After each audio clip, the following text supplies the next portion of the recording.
حي على الفلاح.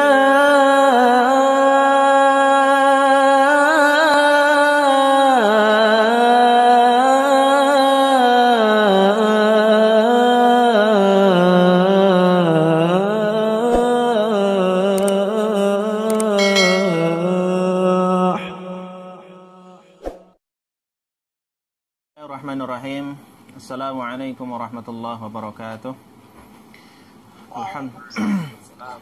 Alhamdulillahi wa kafa wa salatu wassalamu ala nabiyil mustafa wa ala alihi wa sahbihi wa man wafa ma ba'd. Rabbi shrah li sadri wa yassir li amri wa hlul 'uqdatam min lisani yafqahu qawli. Asyhadu an la ilaha illallah wa asyhadu anna Muhammadan 'abduhu wa rasuluh. Amma ba'd. Alhamdulillah pada kesempatan pagi hari ini kita bisa berjumpa kembali. Insyaallah pada pagi hari ini kita akan melanjutkan tafsir kita. Pagi ini insyaallah kita pertemuan yang ke-9. Kita akan membahas surat Al-Muddatsir bagian yang ke-3. Terakhir kita membahas di ayat yang ke-30. Alaiha tis'ata asyar, bahwa kita masih berbicara neraka yang Allah siapkan untuk mereka orang-orang yang menentang syariat ini, orang yang menentang Rasul sallallahu alaihi wasallam, orang yang menentang Al-Qur'anul Karim, yaitu dengan disediakannya neraka Saqar.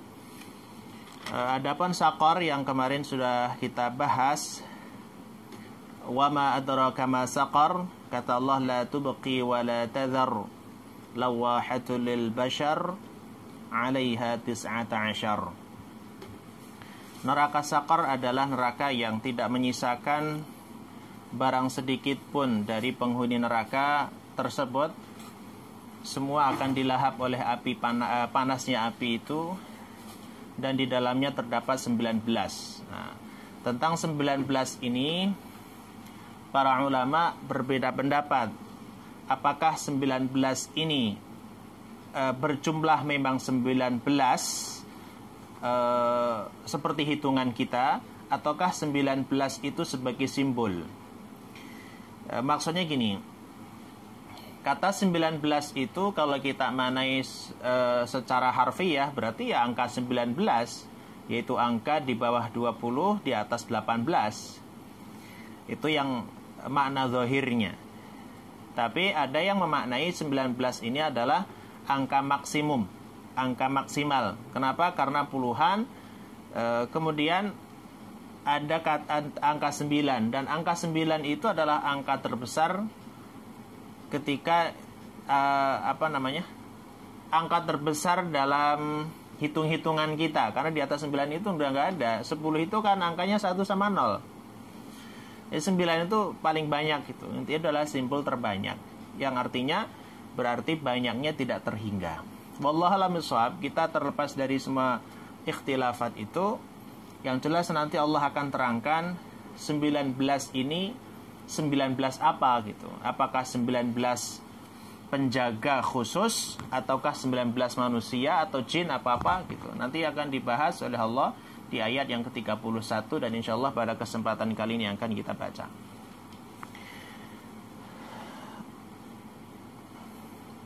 Namun sebelumnya, ketika turun background atau asbabun nuzul turun ayat 18 dan turun ayatnya 30 dan 31 yang berkenaan dengan 19 itu. Jadi gini ceritanya.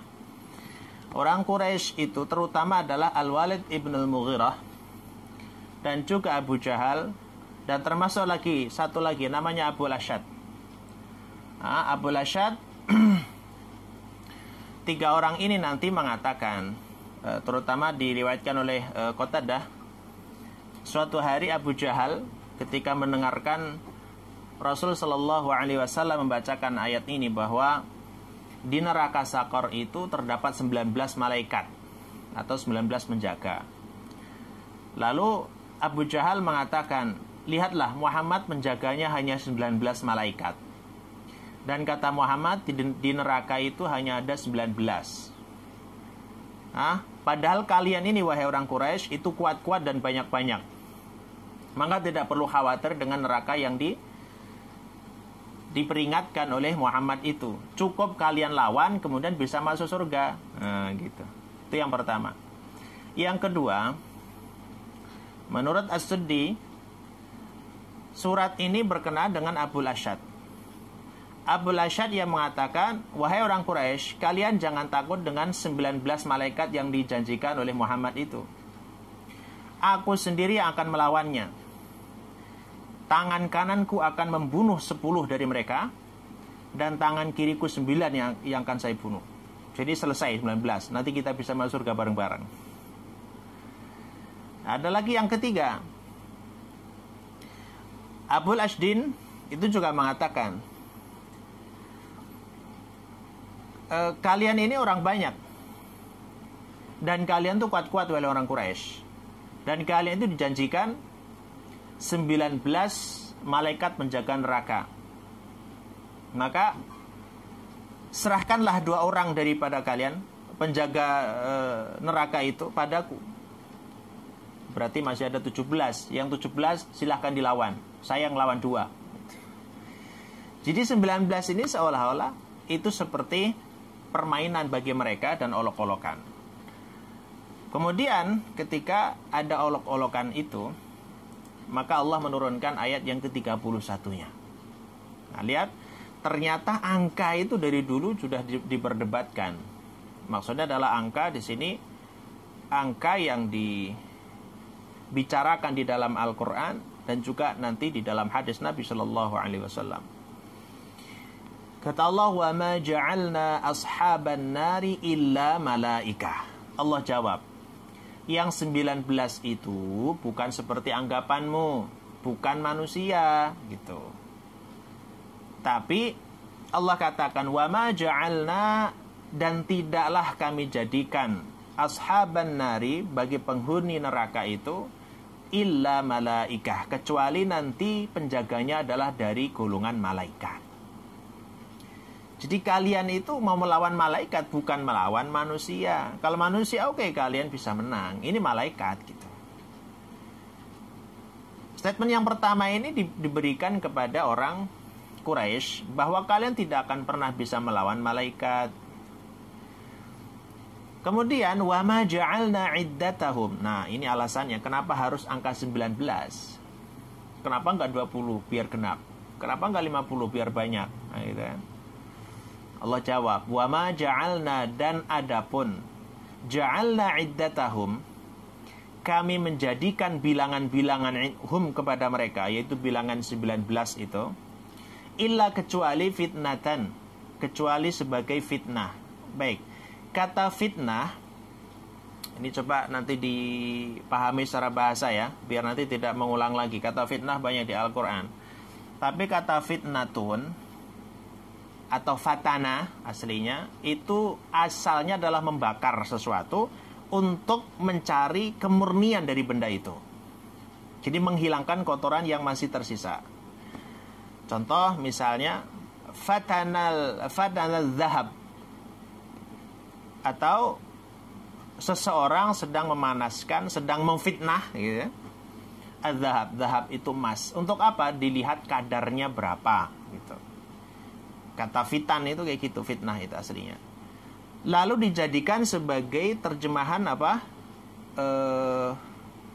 Ujian atau cobaan. Kenapa? Karena ujian dan cobaan adalah sebagai sarana untuk melihat kadar keimanan, kadar ketakwaan seseorang. Maka wa ma ja'alna iddatahum, dan tidaklah Allah itu membuat angka itu kecuali sebagai fitnah. Untuk siapa? Lilladzina kafaru, yaitu untuk orang-orang kafir. Untuk melihat orang kafir itu masih bisa nggak sih diperingatkan gitu, dikembalikan kepada jalan Allah Subhanahu wa taala. Dan juga yang kedua, liyastayqinal ladzina utul kitab, dan untuk yastayqin. Nah, diperhatikan aslinya adalah aiqona, yakin, bahasa kita yakin. Ada alif sinta berarti litolab, harapan. Dengan harapan orang-orang yang telah diberikan Alkitab, yaitu Yahudi dan Nasrani, itu menjadi yakin gitu. Artinya untuk meyakinkan kepada ahlul kitab. Oke. Itu yang kedua. Yang ketiga, wa yazdadal ladzina amanu imana. Untuk menambah keimanan bagi orang-orang yang memang sudah mukmin atau sudah muslim. Baik, berarti tujuan ada 3. Coba diperhatikan ya. Ini satu lagi nanti. Jadi angka 19 fungsinya adalah yang pertama untuk ujian bagi orang yang kafir, fitnah, cobaan.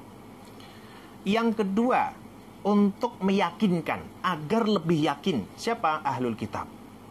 Yang ketiga yazdadal ladzina amanu imana, agar orang mukmin yang sudah muslim itu semakin yakin. Baik, ini yang jadi pertanyaan kita biasanya adalah bagaimana orang ahlul kitab masih diharapkan oleh Allah menjadi yakin, gitu kan?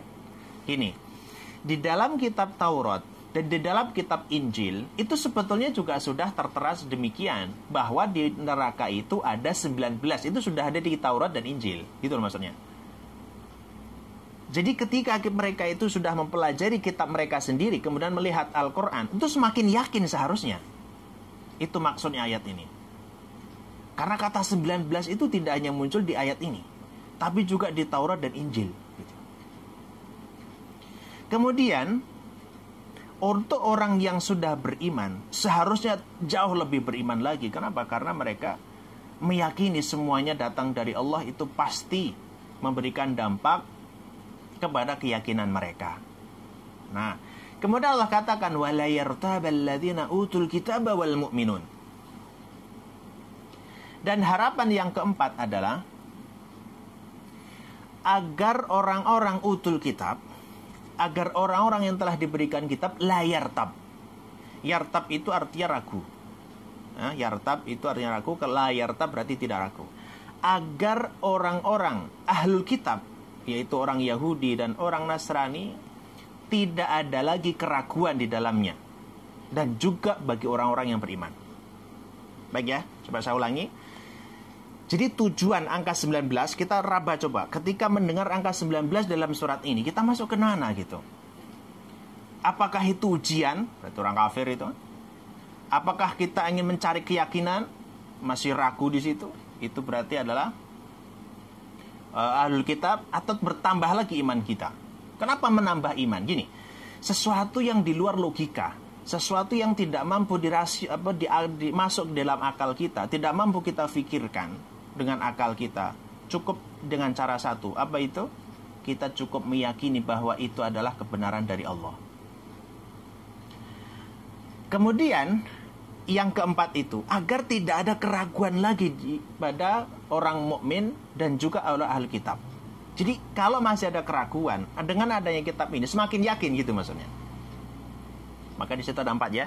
Cobaan, meyakinkan ahli kitab, menambah keimanan, menghilangkan keraguan bahwa ini dari Allah Subhanahu wa taala.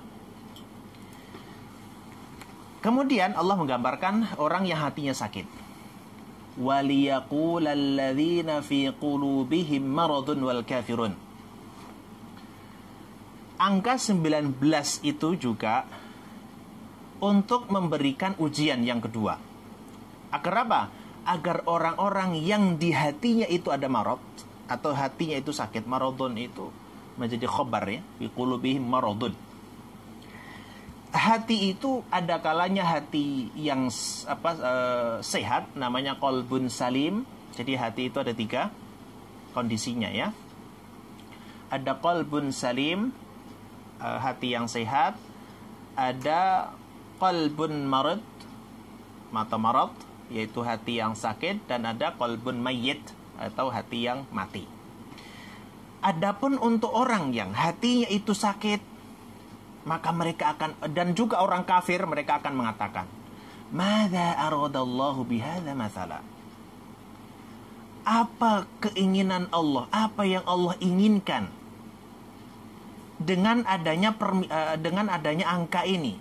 Bihadza mathala. Jadi kalau kita masih bertanya, kenapa harus 19? Itu hatinya sakit atau parah-parahnya dia orang kafir? Berat ya. Jadi kita tanya hatinya sakit, nggak tanya kok ya penasaran. Maksudnya gini loh, kenapa harus 19 sih gitu? Ini berat ini. Karena harus menerima sesuatu yang terkadang tidak masuk akal gitu. Jadi kata Allah, orang-orang yang hatinya sakit. Nah, hatinya sakit itu biasanya diidentikan dengan orang munafik ya. Misal di surat Al-Baqarah itu kan, fi qulubihim maradun fazadahumullahu marada. Tapi ayat ini kalau diartikan munafik saat itu kurang tepat. Kenapa? Ini ayat makiyah.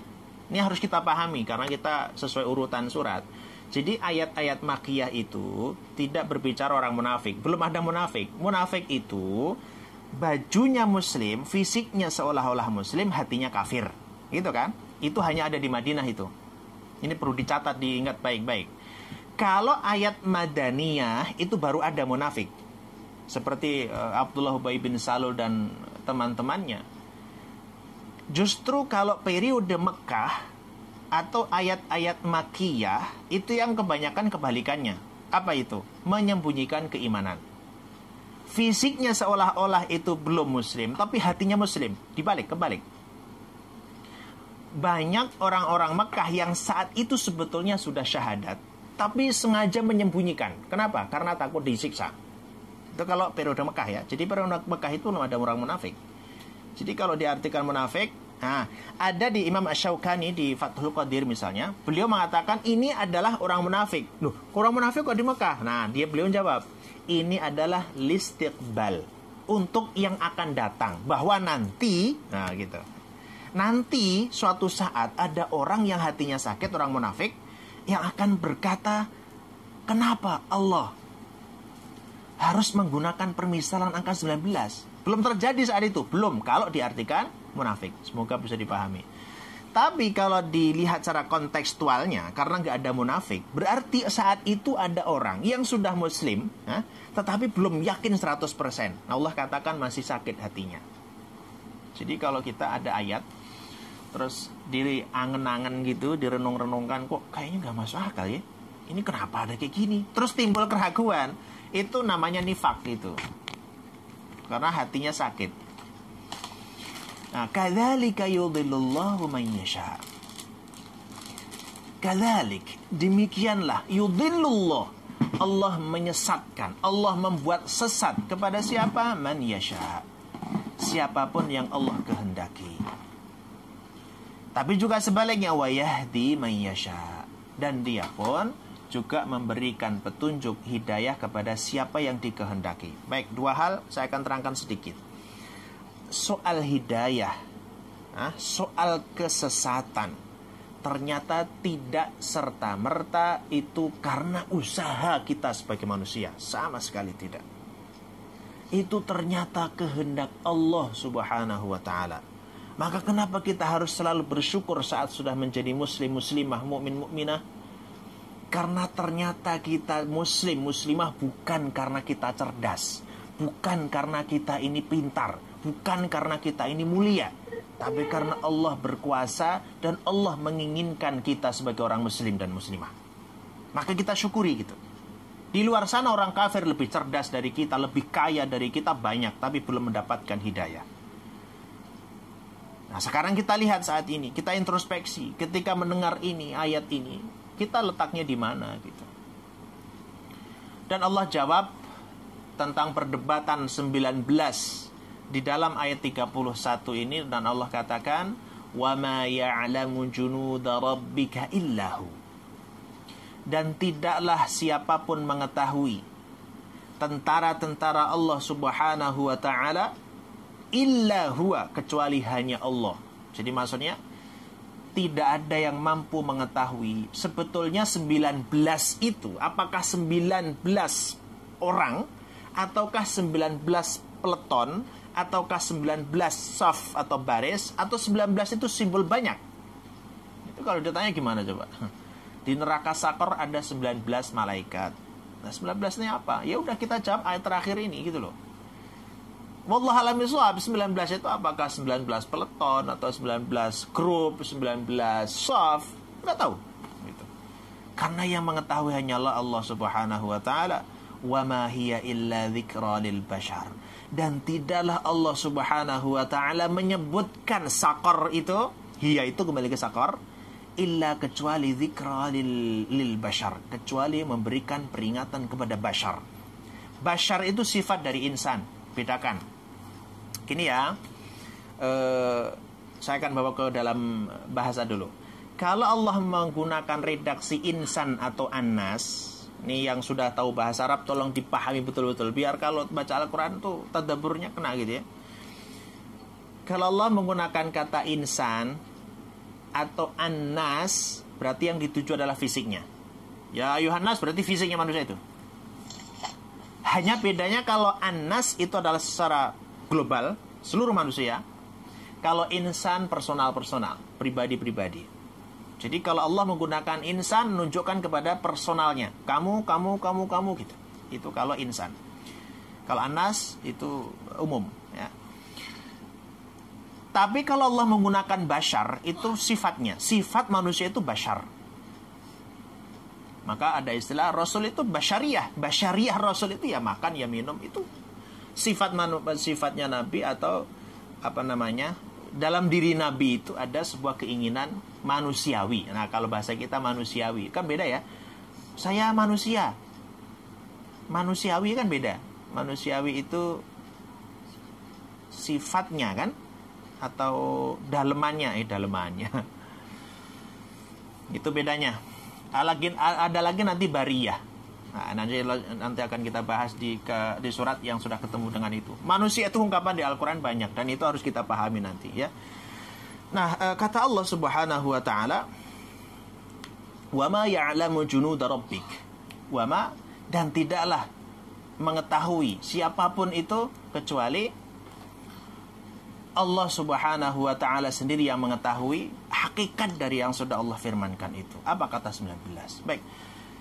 Apakah ini nanti selesai? Tidak. Orang kafir Quraisy terutama, konteksnya adalah Quraisy. Kita kalau gini ya, ini saya sering bayangkan kalau kita membaca ayat-ayat Makkiyah, itu secara otomatis kita membayangkan masyarakat yang notabene-nya masyarakat itu masyarakat yang sangat cerdas, masyarakat yang kaya raya, tapi satu masalahnya, sombongnya nggak ketulungan dan gengsinya tinggi. Oke. Jadi orangnya itu pintar sebetulnya, otaknya ya, kaya juga iya gitu. Tapi kenapa dia sombong itu? Karena merasa dirinya mulia. Nah sekarang orang itu banyak yang seperti itu. Makanya kalau baca ayat Makkiyah itu, relevansinya itu sangat kuat dengan zaman saat ini itu. Bahkan sekarang itu lebih parah. Kalau orang Quraisy itu sombong, itu kayaknya manusiawinya wajar ya. Kenapa? Kaya, nasab mulia gitu, bangsawan gitu. Lah kita itu malah lebih parah sebetulnya. Kenapa parah? Sudah nggak kaya, ganteng juga enggak, mulia juga enggak, tapi sombong gitu. Coba tuh, yang menghina Nabi, menghina syariat, menghina Al-Quran itu orangnya apa coba? Itu parah sekali. Nah, ketika orang Quraisy itu terus tidak percaya dengan adanya berita-berita ini, maka Allah kemudian bersumpah. Lihat sumpahnya ini nanti. Kalla wal qamar. Tidak akan. Kenapa ada kalla? Menarik ini. Orang Quraisy, terutama orang-orang yang cerdas seperti Al-Walid ibn al-Mughirah, seperti Abu Lahab, dan juga kroni-kroninya itu, mereka mengatakan gini, ya Muhammad, itu katamu yang penjaga neraka itu hanya 19. Kenapa harus 19 sih? Kenapa gak 20? Kenapa gak 50 biar banyakan gitu? Kok cuma 19? Apa gak kasihan nanti kalau kita bunuh semua? Itu sesumbar itu. Maka Allah katakan kalla. Arti kalla seolah gini, tidak akan. Kalaupun misalnya jumlahnya itu menjadi 20, kalian pun tetap akan ngeyel gitu loh.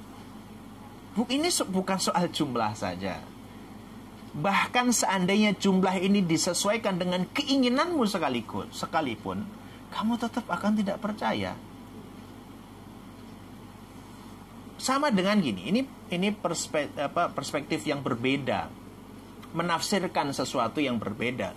Ketika kita mendapatkan kabar dari orang yang pasti benarnya, itu tidak perlu ditanya lagi. Ini kenapa seperti ini? Kenapa? Apa alasannya? Nggak perlu. Kenapa? Karena di situ kita yakin pasti akan mendapatkan kebenaran.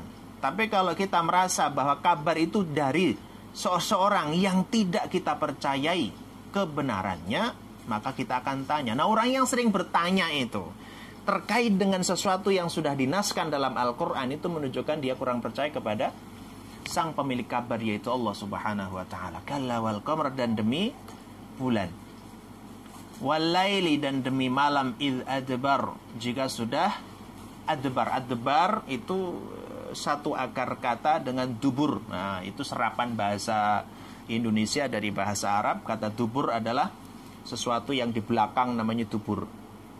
Nah, duburi kulli sholah berarti sholat bagian ujungnya. Itu doa yang termasuk dianjurkan.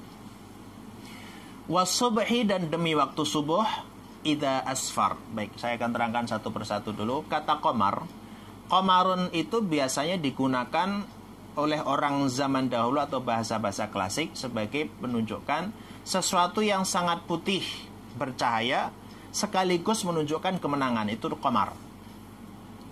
Makanya bulan itu menjadi simbol keindahan dan simbol kecantikan.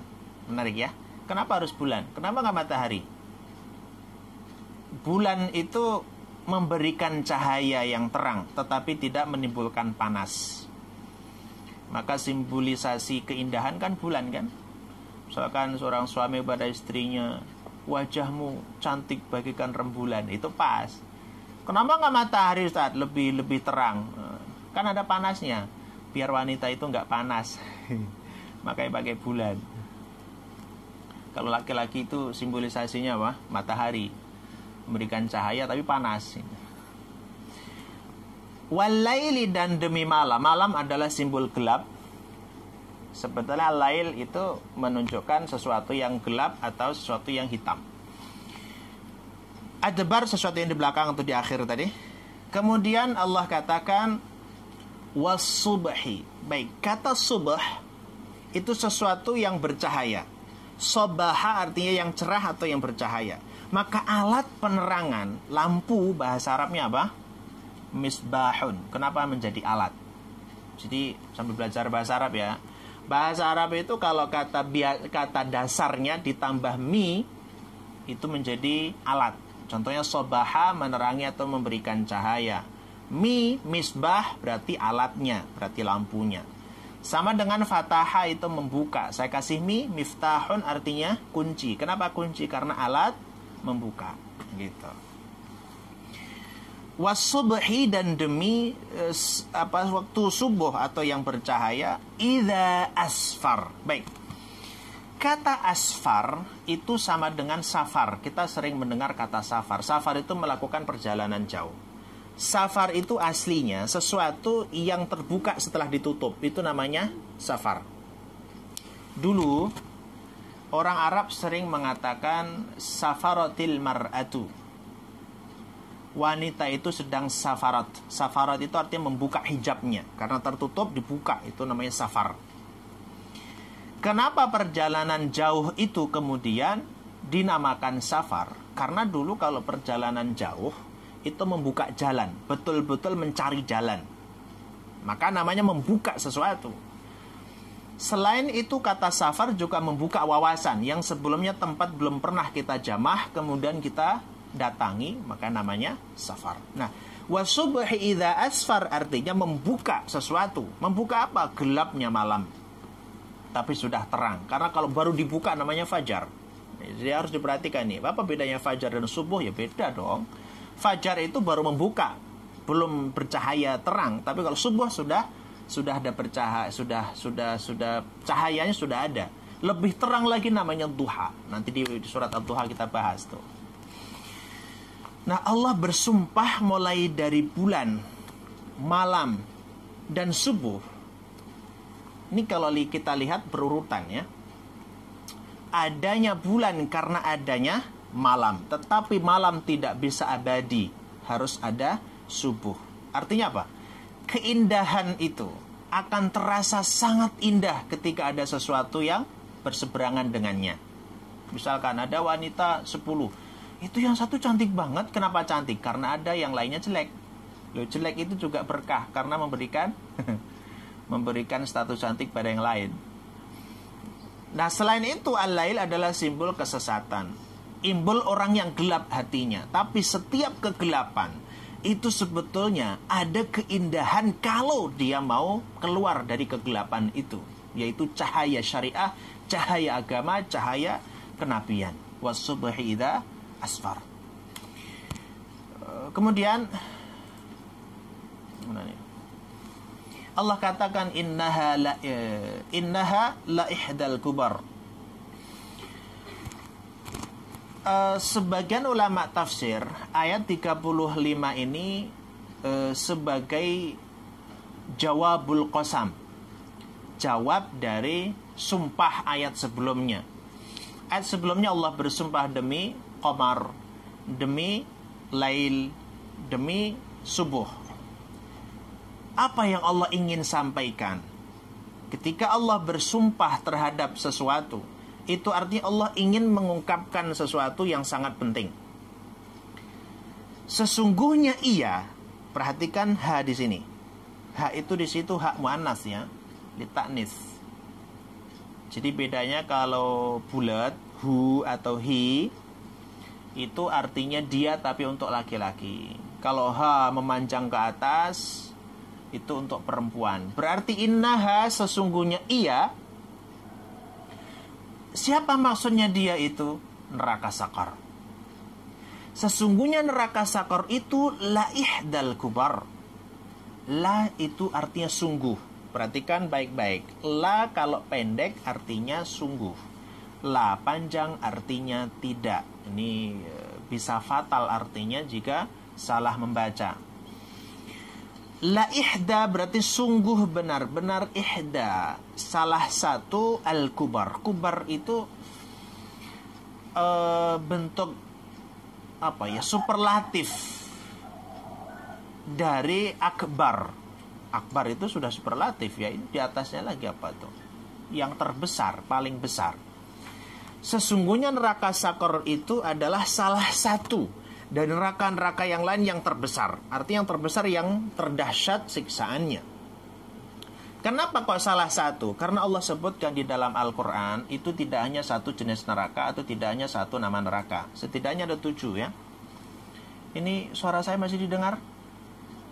Ahmad, Ridwan masih bisa didengar gak suaranya? Saga? Jelas ya. Nanti kalau berbuat kasih tahu. Baik, kenapa dikatakan salah satu? Karena Allah sebutkan nama neraka itu setidaknya ada 7 di dalam Al-Quran. Pertama neraka Jahannam, itu yang sering ketemu. Kemudian neraka Ladha, ada neraka Hutamah, ada neraka Sa'ir, ada Saqar, ada Jahim, dan ada Hawiyah. Nah, salah satu neraka yang disebutkan di surat ini adalah neraka Saqar. Dan kata Allah neraka Saqar adalah salah satu. Kalau salah satu berarti yang lain banyak kan gitu, yang terbesar. Untuk apa? Nadhiran lil bashar, sebagai ancaman untuk bashar. Jadi kalau yang tadi bashar, ini juga bashar, sama gitu loh.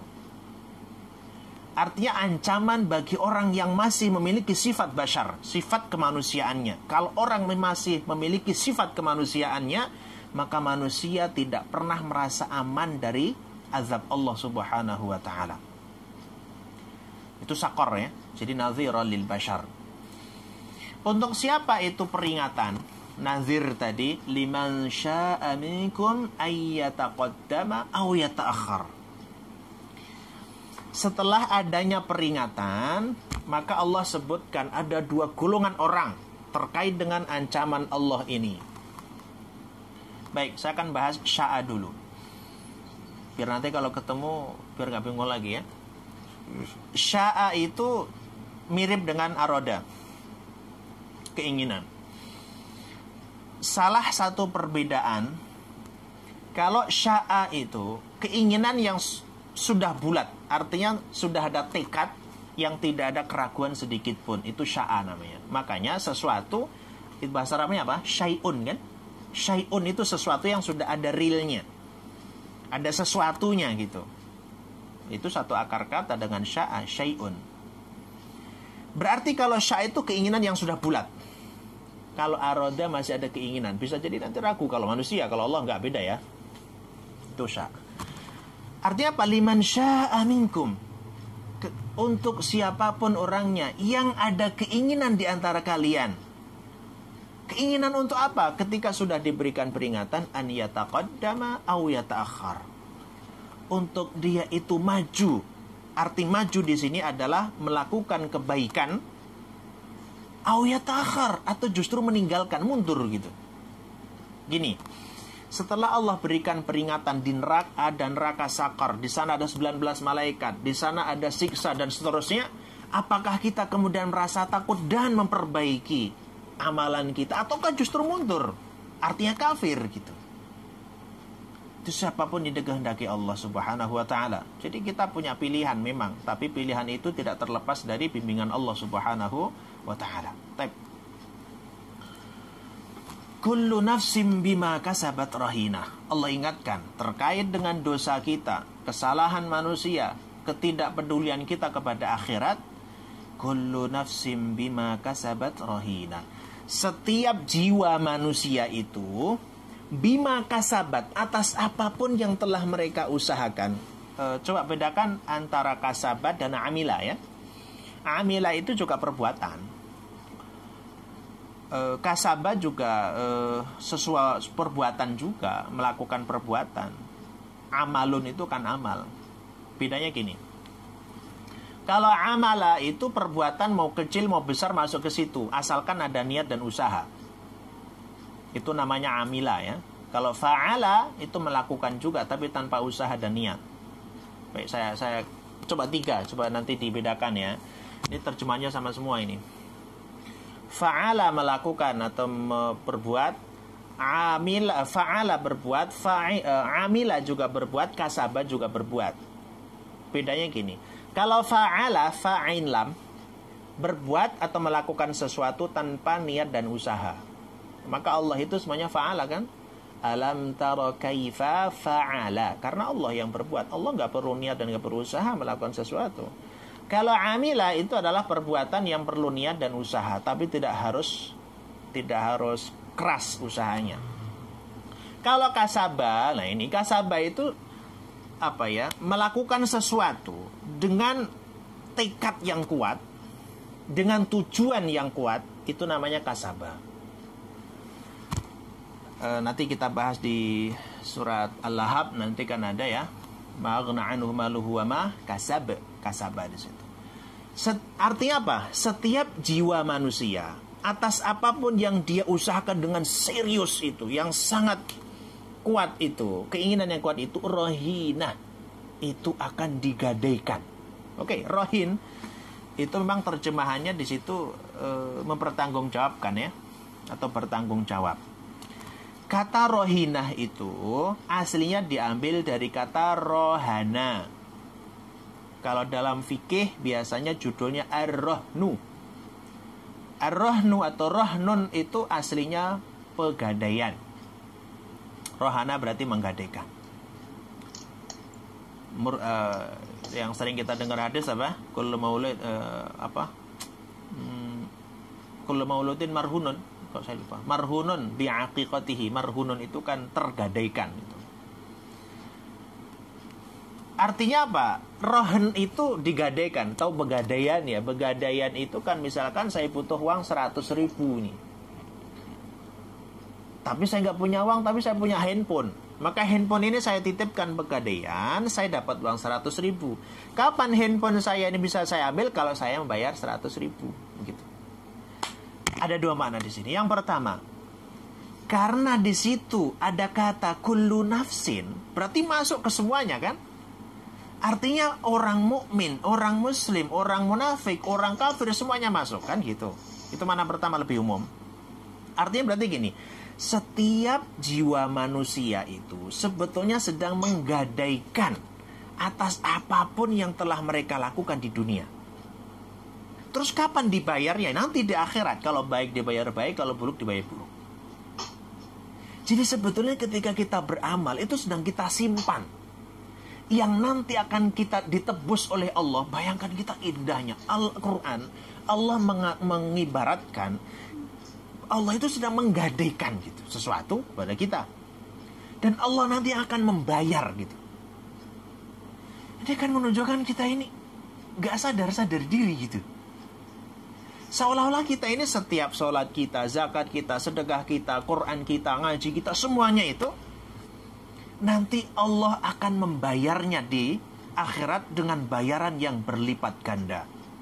Kenapa kata Rohan? Agar kita itu lebih semangat. Ternyata ini ada kepastian bahwa nanti akan dibayar setiap lelah, letih, capeknya kita dalam beribadah ini gitu loh. Itu yang pertama. Yang kedua,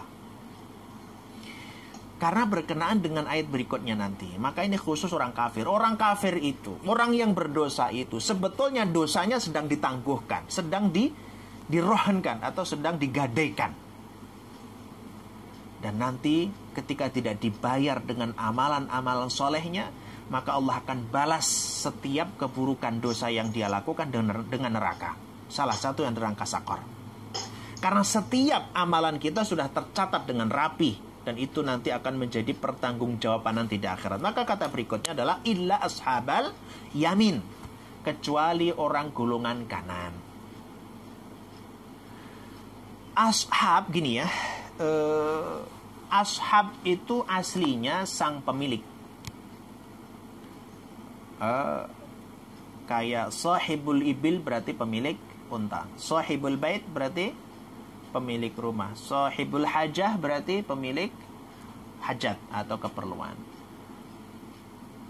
Kecuali mereka sang pemilik al-yamin. Al-yamin itu simbolisasi kebaikan, karena tangan kanan. Yamin itu tangan kanan. Sumpah pun juga bahasa Arabnya yamin. Kenapa? Dulu kalau bersumpah harus angkat tangan kan. Kecuali orang-orang golongan kanan. Adapun golongan kanan itu siapa? Yaitu orang-orang yang ikhlas dalam beramal, orang yang baik, amalan kebaikannya banyak, itu orang-orang ashabul yamin itu. Yang kedua katanya adalah anak-anak yang meninggal sebelum balik atau sebelum dia mempertanggungjawabkan amalan karena belum mumayyiz, belum balik ya. Yang ketiga namanya para malaikat. Wallahu a'lam. Yang jelas kalau kita lihat dari ayat sebelumnya, berarti orang mukmin itu seolah-olah setiap melakukan kebaikan itu sedang menebus dosanya. Maka orang-orang kafir yang tidak menebus dengan kebaikan sesuai dengan syariat, maka dia tetap tergadaikan dan nanti akan dimasukkan ke neraka itu. Orang-orang ashabul yamin, orang yang dituliskan oleh Allah Subhanahu wa ta'ala sebagai penghuni surga. Lihat, ini mulai dari ayat 40 dan seterusnya. Nanti ada percakapan menarik ya. Percakapan orang yang berada di surga melihat orang-orang yang berada di neraka. Jadi, orang di surga itu sambil bertelekan, minum kopi gitu ya. Kemudian sambil ngeliat orang-orang di neraka disiksa, dia tertawa. Jadi seolah-olah tontonan lucu gitu, disiksa, dibuang kepalanya pecah, kemudian tubuh lagi, kulitnya diguyur dengan air panas, meleleh, kemudian dikembalikan lagi dan seterusnya. Lihat, fi jannati yatasaalun. Ashabul yamin, penghuni surga itu, mereka di surga yatasaalun. Lihat redaksinya, bukan yasalun. Bedakan yatasaalun dan yasalun. Ini ya. Kalau yasalun itu berarti satu alur saja, artinya satu sisi. Misal, saya bertanya, berarti as'alu. Ya. Jadi kalau yas'alu itu berarti saya bertanya, yang lain nanti menjawab. Yang lain nggak bisa bertanya. Tapi kalau tasa'ala, beda ya. Tas'alu dan tasa'ala. Panjangkan, itu artinya saling. Yatasaalun berarti saling bertanya dan saling menjawab, ngobrol. Jadi bedakan. Kalau yasalun bertanya, satu menjawab. Tapi kalau yatasaalun berarti saling bertanya dan saling menjawab. Nanti biar nggak bingung kalau ketemu amma yatasaalun, itu bukan satu arah saja tapi dua arah. Oke, orang yang berada di surga itu yatasaalun, saling bertanya-tanya. Nah, menariknya bertanya itu dengan siapa gitu.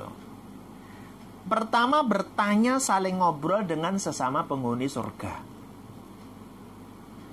Jadi orang-orang yang berada di surga nanti ketemu dengan teman-temannya, ketemu dengan yang dulu berjuang bareng, yang dulu ngaji bareng, sholat bareng, dan seterusnya itu. Mereka nanti akan bisa bertemu di surga dan mereka saling bertelekan dan saling bertanya-tanya. Dulu kita kita saling mengingatkan. Dulu kalau kamu pengajian itu tidur loh, terus saya bangunin, nah gitu. Makanya bangun dong. Itu ada yang tidur tuh. Bangun. Itu temannya membangunkan. Nanti nggak bisa bangun lagi. Nah, yang kedua, yatasaalun itu karena berkenaan dengan ayat berikutnya, bertanyanya itu kepada orang yang berada di neraka. Apakah bisa ngobrol? Bisa. Nanti saya tunjukkan obrolan yang lebih panjang antara orang di surga dan orang di neraka, yaitu di surat Al-A'raf ayat 44 sampai 51, satu halaman tuh. Oke, kita baca dulu. Fi jannati yatasaalun. Mereka di surga itu saling bertanya. Tentang apa pertanyaannya? Anil mujrimin.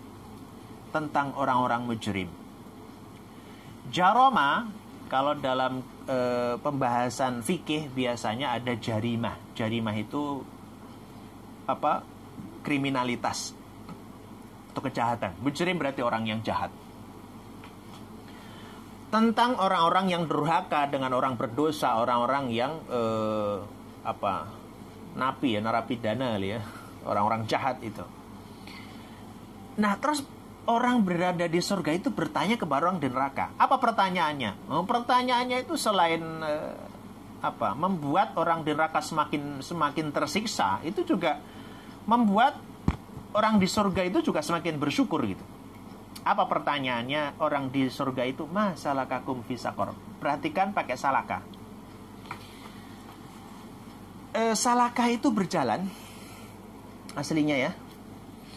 Sama dengan hadis Nabi SAW, man salaka tariqan yaltamisu fihi ilman sahalallahu bi tariqan ilal jannah. Siapa yang berjalan di atas jalan yang tujuannya menuntut ilmu, maka Allah akan berikan kemudahan jalan ke surga. Allah pakai salaka, Rasul pakai salaka. Perhatikan kalau salaka jalan tegas, tegap, tujuan jelas. Itu kalau salaka. Kalau masya itu jalannya biasa, santai gitu. Kalau bahasanya orang Jawa Timuran igle-igle, santai. Makanya kita sering mendefinisikan jalan santai tamasya ya. Tamasya itu diambil dari kata masya, biasa jalan. Kalau salaka itu jalannya tegas. Jadi kalau ingin menuntut ilmu yang Allah akan mudahkan jalan ke surga, nggak cukup dengan masya. Harus serius jalannya. Jadi kalau masya itu mau kuliah misalnya, mau ke pengajian misalnya, ketemu teman, mau kemana mas? Mau pengajian? Santai dulu lah, ngopi-ngopi dulu. Nah, dia nanti ngopi dulu, nggak jadi salaka itu. Jadi kalau pengen salaka, maaf mas, saya pengen ngaji dulu, nanti. Begitu. Itu salaka namanya ya. Masalah kakun berarti dulu apa sih perbuatanmu, jalan yang kamu tempuh yang serius itu, sehingga kamu itu menjadi fisakor. Jadi pertanyaan ini sebetulnya pertanyaan listihza, pertanyaan untuk mencela, menghinakan orang di neraka itu, dan dia bisa kenal gitu. Maksudnya gini, orang di surga bisa mengenal orang di neraka, apalagi dulu pernah berkawan. Orang beriman sering mengingatkan, ayo sholat, ayo ngaji, ayo ini. Kemudian dia tidak terus, nggak mau. Maka nanti di akhirat itu bisa diketemukan oleh Allah. Dan orang yang sudah di surga bisa ngelongok kemudian melihat orang di neraka. Loh, kamu dulu sudah saya ingatkan juga nggak mau sih gitu. Masalah kakum fi saqar. Apa usahamu itu sehingga kamu itu masuk ke neraka sakor? Percakapan ini juga ada di surat Al-A'raf. Karena waktunya sudah mepet, minggu depan insyaallah ya. Tolong diingatkan. Ini jawabannya aja. Apa jawaban orang yang berada di berada di neraka ketika orang berada di surga itu mengatakan, apa penyebab utama? Apa yang menyebab usahamu itu yang menyebabkan kamu masuk ke neraka sakor? Qalu, mereka berkata, jujur ya. Jadi orang di neraka saat itu jujur. Ya, gimana nggak mau jujur? Sudah nggak ada kesempatan lain. Mereka berkata, qalu. Orang di neraka sakor tadi mengatakan, lam naku minal musallin. Dulu sih aku, nah ada lam naku ya. Lam itu artinya tidak atau belum. Naku itu aslinya nakunu. Dalam kaidah bahasa Arab, karena ada lam itu adalah harful jazmin, menjazmkan. Menjazmkan itu aslinya mensukunkan. Salah satu bentuk jazm itu sukun, enggak semua jazm sukun. Salah satu bentuk jazm, tanda majzum itu adalah dengan menghilangkan harfu illatnya. Salah satunya. Kemudian diantaranya juga menghilangkan nunnya. Aslinya nakunu, menjadi dihilangkan itu karena ada waw. Nunnya dihilangkan, kemudian wawnya juga dihilangkan, tinggal lam naku. Artinya menjadi, karena yakunu itu menjadi. Dulu saya itu tidak pernah menjadi di antara orang-orang yang sholat. Gitu terjemahannya. Kata musallin itu adalah orang yang terus-menerus melakukan sholat tanpa batasan waktu. Kenapa jadi seperti ini? Terjemahan artinya karena menggunakan kata benda. Kata benda adalah tidak terikat dengan waktu. Oke, saya simpulkan sekarang. Penyebab utama orang itu masuk ke neraka sakor, kata sang penghuninya adalah karena melalaikan sholat. Untuk menghindarkan diri dari neraka sakor berarti tidak boleh meninggalkan satupun sholat. Kenapa terjemahan ini bisa saya katakan? Karena musallin. Seandainya ayat ini mengatakan lam naku usolli, itu bisa jadi meninggalkan beberapa sholat itu masih aman. Tapi kalau musallin itu harus terus-terusan tanpa boleh jeda gitu loh.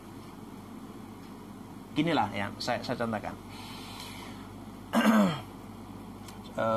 Apa bedanya saya menyanyi dengan saya penyanyi? Menyanyi itu kan kata kerja. Bisa jadi saat ini saya menyanyi, tapi nanti nggak menyanyi lagi, nggak permanen. Tapi kalau saya penyanyi, itu hanya menjadi sifat, kata benda yang tidak terikat waktu. Ini sama. Sholat, telah sholat. Yusolli, sedang sholat. Musallin berarti orang yang, apa kalau bahasa kita ya, pesolat. Ada pe-nya pokoknya. Dia orang yang terus menerus. Untuk menjadi musallin itu berarti tidak boleh meninggalkan satupun sholat. Itu loh maksudnya. Berarti orang yang meninggalkan sholat walaupun beberapa kali itu nggak bisa dikatakan musallin. Jadi fal'iyadzubillah, ini kita diingatkan dalam ayat ini melalui kabar yang disampaikan oleh penghuni neraka sakor sendiri. Dia pertama kali yang disesali, pertama kali penyebab dia masuk ke neraka sakor ternyata meninggalkan sholat. Jadi kalau lam naku minal musallin, penyesalan pertama ini dia ungkapkan. Ternyata orang yang sholat itu seolah-olah Allah selamatkan dari neraka sakar. Jadi sholat memang bentuk interaksi yang paling utama antara seorang hamba dengan Rabb-nya, yaitu Allah Subhanahu wa Ta'ala. Baik, nanti ada 4 alasan, 3 tempat alasan ya ke bawahnya. Ini baru kita bahas satu jawaban dari orang yang berada di neraka sakor, bahwa mereka masuk ke neraka sakor karena mereka tidak sholat. Yang kedua, walam naku nut'imul miskin. Yang kedua yang diungkapkan, alasan kenapa mereka itu masuk ke neraka sakor adalah karena lam naku, kami dulu juga tidak pernah menjadi. Nut'im itu diambil dari kata at'ama. At'ama itu memberi makan. To'am makanannya, at'ama memberikan makan. Artinya memberikan hidangan. To'am memberikan makanan kepada siapa? Al-miskin. Lihat, al-miskin itu bentuknya bukan jamak, karena jamaknya miskin adalah al-masakin. Lalu apa hikmah ayat ini? Kenapa enggak Allah katakan nut'imul masakin? Kenapa enggak dijamakkan? Ini saya terjemahkan coba. secara harfiah. Dulu saya juga tidak pernah menjadi orang yang memberikan makanan kepada satu pun orang miskin. Untuk menunjukkan apa? Tidak pernah peduli kepada orang-orang yang kekurangan walaupun itu soal makanan. Satu pun orang miskin pun tidak. Apalagi banyak. Itu hikmah miskin. Yang kedua, kenapa Allah tidak katakan fakir? Bukankah fakir itu asyaddul muhtaj, atau orang yang lebih membutuhkan daripada miskin? Gini, sama dengan ketika menyebutkan salah satu maknanya dua. Contoh iman Islam. Saya sebutkan iman berarti juga tercakup Islam juga. Islam saya sebutkan Islam, iman juga masuk gitu kan. Idza ijtama'a tafarraqa, idza tafarraqa ijtama'a. Ini kata miskin ini ada istilah al-aulawi ya. Kalau miskin disebut fakir jelas. Pasti fakir juga sama, miskin iya gitu ya. Tapi ada sedikit perbedaan. Miskin itu sebetulnya dia masih bisa berusaha, namun usahanya belum mencukupi kebutuhan primernya. Itu namanya miskin. Kalau fakir itu orang yang sudah tidak mampu berusaha, baik karena usia yang sudah sangat tua atau sakit dan seterusnya. Itu namanya fakir. Berarti lebih membutuhkan bantuan, iya. Tapi dalam ayat ini kenapa miskin? Banyak loh ayat kayak gini, misalkan ara'aital ladzi yukadzibu biddin fadzalikal ladzi yad'ul yatim wa la yahuddu 'ala ta'amil miskin. Enggak ada fakirnya. Kenapa enggak ada fakir? Ini al-aulawi. Kalau yang miskin saja harus dibantu, apalagi fakir. Itu loh maknanya. Berarti ayat ini apa? Orang miskin satu pun saya tidak peduli. Orang fakir pun juga sama gitu. Jadi mereka mengakui ketidakpedulian kepada sesama itu ternyata menyebabkan dia masuk ke neraka sakor. Lihat perbedaannya. Yang pertama urusannya dia dengan Allah, masalah sholat. Yang kedua tiba-tiba langsung masalah sosial ke sesama.